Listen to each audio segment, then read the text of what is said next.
Um homem tranca a porta do próprio quarto, pega papel e caneta e escreve que essa é a última noite da vida dele.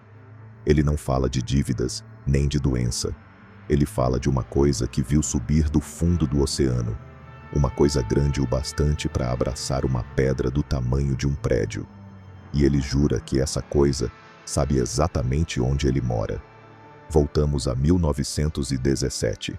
A Primeira Guerra Mundial ainda devora o mundo, e em algum ponto isolado do Oceano Pacífico, um oficial de um navio mercante cai prisioneiro de um cruzador de guerra alemão.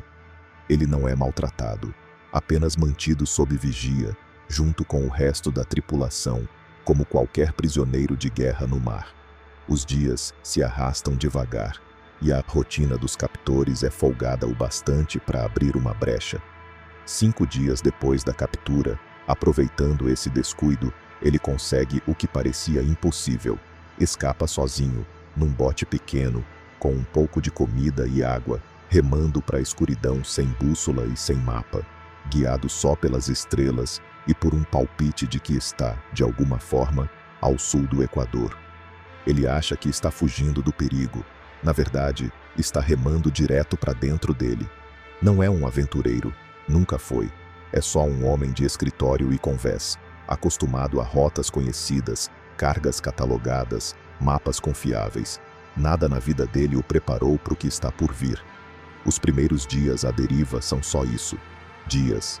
Sol de rachar, água que acaba rápido demais, o horizonte sempre igual em todas as direções, sem vela à vista, sem terra, só o oceano, repetindo o mesmo azul até ele perder a noção de quanto tempo já passou.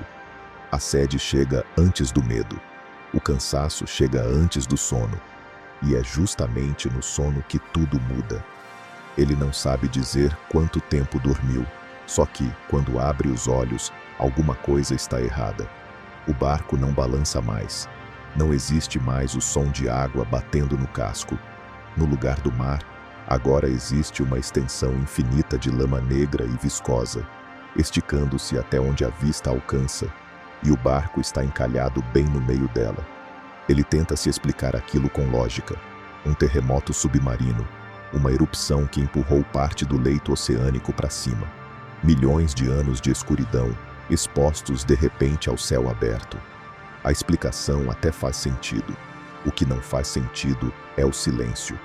Nenhum pássaro sobrevoa aquele lugar. Nenhum vento de verdade sopra por ali. Só um cheiro insuportável de peixe apodrecendo e formas na lama que ele evita olhar de perto por tempo demais. Ele espera o barro secar. Quando finalmente consegue caminhar sem afundar até os joelhos, monta uma trouxa com o pouco que sobrou de comida e decide seguir a pé, rumo a um único ponto fixo no horizonte. Um pico de pedra, mais alto que qualquer coisa ao redor, a única referência sólida naquele deserto de lama. Caminha o dia inteiro.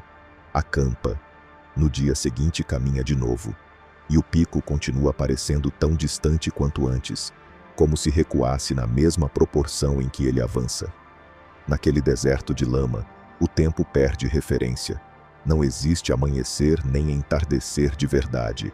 Só um sol baixo e avermelhado, e depois uma escuridão completa, sem uma única luz artificial em quilômetros. Ele começa a falar sozinho, só para ouvir uma voz humana, a dele. Na quarta noite, ele finalmente alcança a base do monte. É bem mais alto do que parecia de longe. Exausto demais para escalar, dorme ali mesmo, na sombra da rocha. E os sonhos daquela noite são os piores da vida dele. Ele acorda bem antes do amanhecer, suando frio, decidido a nunca mais fechar os olhos naquele lugar. Sob a luz fria da lua, sente uma disposição estranha, quase um impulso que não parece bem seu, de terminar a escalada de uma vez. No topo, ele não encontra um vale, encontra um abismo. Um cânion tão profundo que nem a luz da lua, já alta no céu, alcança o fundo. Ele fica parado na beirada, olhando para dentro do nada, sentindo o tipo de medo que só existe quando a gente se dá conta do quão pequeno é diante de alguma coisa imensa e antiga. A descida, no entanto, se mostra mais fácil do que ele esperava. Rebordos de rocha oferecem apoio. O caminho vai ficando mais suave. E ele desce, guiado por um impulso que não sabe explicar. Como se alguma coisa lá embaixo estivesse chamando por ele havia muito tempo. É na encosta oposta do cânion que ele vê pela primeira vez o monólito, um bloco de pedra colossal, erguido em degraus, brilhando pálido sob a luz da lua. E ele sabe, na hora, que aquilo não é obra da natureza. Ninguém esculpe uma coisa dessas por acidente. Quanto mais perto ele chega, mais nítido fica. A superfície inteira do monólito está coberta de inscrições, símbolos que ele nunca viu em livro nenhum. Peixes, polvos, criaturas marinhas estilizadas, repetidas como se fossem uma escrita sagrada, e, entalhadas mais abaixo, figuras em baixo relevo, seres de contorno quase humano, mas com mãos e pés unidos por membranas, lábios grossos demais, olhos arregalados e vítreos, representados curvados diante do próprio monólito, como fiéis diante de um altar. Ele tenta se agarrar a uma explicação racional. Deve ser só a mitologia de alguma tribo antiga, extinta muito antes da humanidade que conhecemos hoje. E então, sem aviso nenhum, a água se agita. Alguma coisa sobe à superfície do canal. Vasta, escamosa, ela se lança contra o monólito e o abraça com braços grandes demais para pertencer a qualquer criatura que ele consiga nomear, curvando uma cabeça horrenda para perto da pedra, soltando sons ritmados que quase parecem um cântico.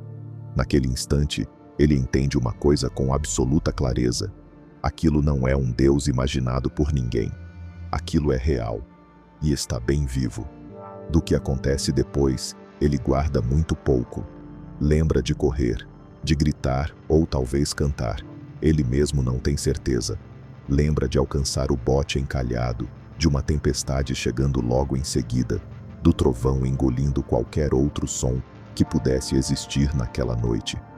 A próxima lembrança clara é acordar num hospital em São Francisco.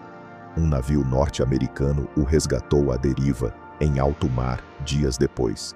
Ninguém acredita, nem tenta acreditar, numa história sobre um pedaço do oceano que subiu à superfície e depois, aparentemente, afundou de novo. Ele tenta conversar sobre o assunto uma única vez, com um pesquisador de mitologia. Pergunta, com cuidado para não parecer louco, sobre uma velha lenda de um povo antigo que adorava uma divindade com corpo de homem e cauda de peixe, um nome que ele ouviu em algum lugar, meio esquecido, Dagon. O pesquisador reconhece o nome na hora, cita origens milenares, fala com tranquilidade de historiador. Não faz ideia de que está falando com alguém que olhou aquela coisa nos olhos. Ele desiste de insistir no assunto, ao perceber que a única coisa que consegue provocar é pena, o tipo de pena reservada a quem sofreu insolação demais, à deriva, sozinho, por tempo demais. Só que ele sabe o que viu, e a coisa nunca parou de visitá-lo. Toda vez que a lua cresce e mingua, ela aparece de novo, bem na beira do sono. A morfina ajuda por um tempo, mas o alívio nunca dura o suficiente, e o vício cresce bem mais rápido do que a paz que promete. Ele passou a acreditar em algo que quase ninguém quer acreditar, que o fundo do oceano não é vazio, que existem coisas lá embaixo, antigas, pacientes, esperando o momento certo de subir de vez e arrastar o que restar da humanidade para debaixo das ondas. Nas últimas linhas que deixou escritas, ele contou ter ouvido um barulho vindo da porta, um som pesado, escorregadio, insistente, e que uma sombra tinha acabado de tocar a maçaneta. Talvez a pergunta que fica não seja se essa criatura existe. Talvez seja: o que mais a gente escolhe não acreditar, só porque nunca viu com os próprios olhos? Se essa história te deixou com aquele arrepio na nuca, deixa o like, comenta o que você faria no lugar dele e se inscreve no canal, porque isso aqui é só o começo do que existe lá no fundo.